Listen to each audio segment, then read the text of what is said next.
Assalamualaikum warahmatullahi wabarakatuh. Nama saya Muhammad Salman Al-Farisi. Saya dari kampus Salahuddin, mahasiswa program PhD reguler.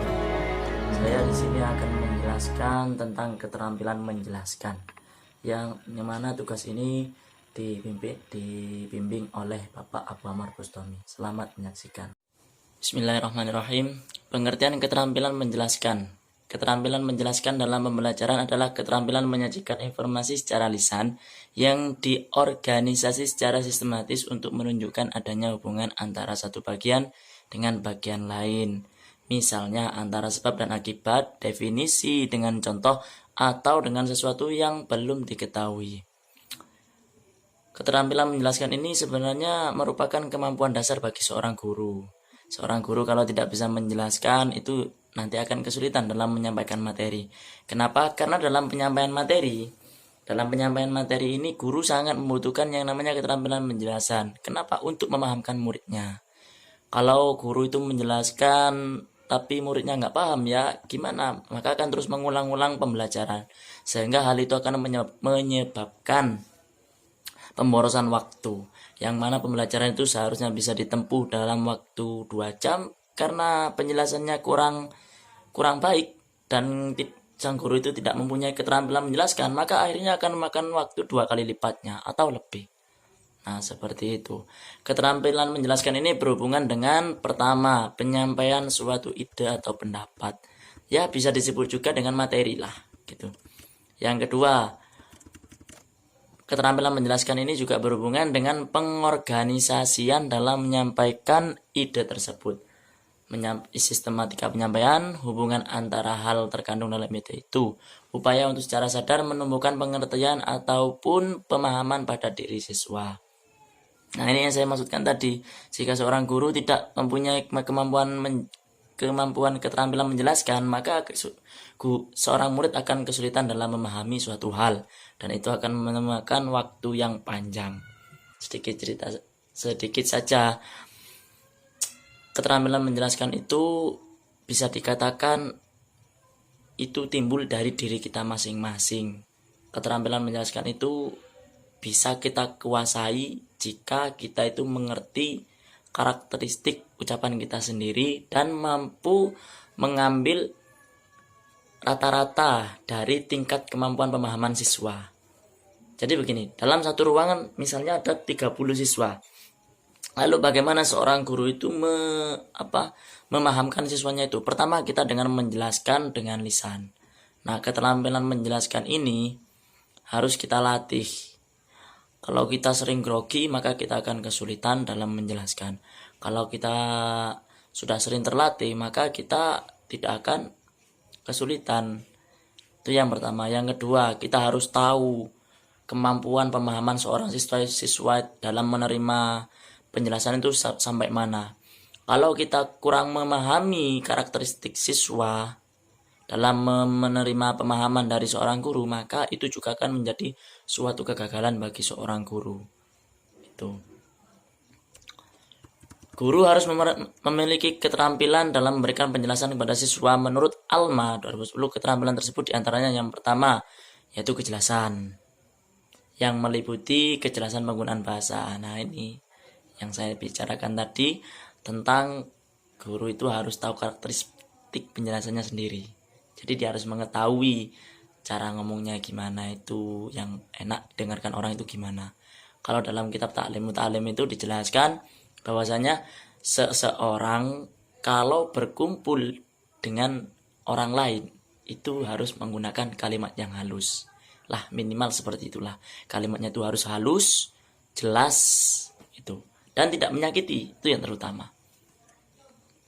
Yang selanjutnya, perencanaan pembelajaran. Nah, pembelajarannya harus sudah terencana, jadi materinya itu sudah dipahami betul. Salah satunya itu yang perlu dipahami oleh guru. Jadi materi itu harus dipahami dengan betul, sehingga ketika menjelaskan guru itu tidak terbata-bata. Yang ketiga, membuat hubungan-hubungan yang jelas atau yang tepat. Maksudnya gimana? Kita harus bisa membuat hubungan antara guru dengan murid. Itu jangan disamakan antara hubungan teman dengan teman gitu. Jangan sampai guru ini dengan murid ini ada batas yang membatasi sehingga mengurangi kedekatan siswa dengan guru. Mungkin ada batasnya, tapi itu harus dikurangi gitu. Seperti misalnya ketika dalam kelas kita adalah seorang guru dan seorang murid, tapi ketika di luar kelas kita itu bisa menjadi teman, supaya apa, hubungan dengan murid itu baik, tidak terlalu kaku dan tidak terlalu lemes gitu. Yang keempat, menanamkan pemindahan fase. Nah, pemindahan fase ini harus tahu time outnya itu harus tahu dalam menjelaskan. Yang kelima, bahasa yang dimengerti. Nah, ini yang penting. Kalau kita berada dalam suatu negara atau suatu wilayah yang mana bahasanya tidak sama dengan suku kita, maka kita harus menggunakan bahasa yang jelas atau bahasa yang nasional. Kalau bahasa kita itu bahasa Indonesia. 6. Kemampuan menganalisa antara yang abstrak dan konkret. Nah, ini maksudnya itu kemampuan menganalisa itu, jadi sebelum kita jelaskan materinya, kita harus bisa memahami materinya itu. Dilihat mana yang bagian sulit dan mana yang bagian mudah, sehingga nanti pengaturan waktunya itu mudah. Gitu. Yang ketujuh, mendefinisikan istilah-istilah baru atau mengartikannya. Nah, ini yang kita harus mengetahui tentang istilah-istilah yang baru. Jadi kita cari arti, kalau kita nggak paham artinya, kita cari dulu, kita pelajari, nanti baru kita jelaskan. Yang ke-8, hindari kekaburan dalam pembicaraan kata-kata. Nah, ini ketidakjelasan kata maksudnya. Kekaburan dalam pembicaraan ini adalah ketidakjelasan ucapan. Hindari itu. Sehingga nanti itu tidak akan timbul yang namanya salah paham atau salah pemahaman. Seorang guru kenapa sih kok harus punya keterampilan dalam menjelaskan? Ya, ini adalah metode yang paling mudah. Kenapa? Karena kita sebagai guru itu cuma, kalau dikata orang Jawa itu bondo omong tok gitu. Bondo omong tok gitu.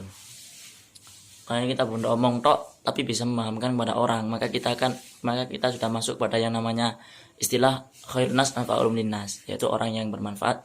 Orang yang paling baik itu adalah orang yang bermanfaat bagi manusia. Nah, kalau kita sudah bisa memberikan suatu ilmu dan memahamkan seseorang dengan ilmu yang kita ketahui, maka kita itu sudah termasuk orang yang paling baik. Nah, seperti itu. Keterampilan menjelaskan juga bukan cuma dilihat dari lisan. Secara pengetahuan saya, sepengalaman saya itu, kemampuan keterampilan menjelaskan bukan cuma bisa dilakukan dengan ucapan, tapi juga bisa dengan praktek. Jadi kalau ada murid yang tidak paham dengan ucapan kita juga bisa langsung dengan memperagakannya, sehingga murid juga paham gitu. Kalau misalnya kita tanya tentang wudhu, misalnya kita menjelaskan wudhu, fardunya wudhu itu ada 6. Yang pertama, niatnya gimana, kita baca, kita praktekkan. Jadi kita jelaskan sekaligus kita praktekkan. Yang kedua, membasuh wajah. Oh, gini, batasnya ini. Nah, kita praktekkan juga, sehingga murid itu bisa menerima kejelasan materi dengan baik dan tidak salah paham dalam memahami suatu materi. Nah, untuk itu mungkin ini yang bisa saya sampaikan, karena pengetahuan saya masih sedikit. Semoga bermanfaat walaupun agak mulut-mulut kata-katanya. Terima kasih. Wassalamualaikum warahmatullahi wabarakatuh.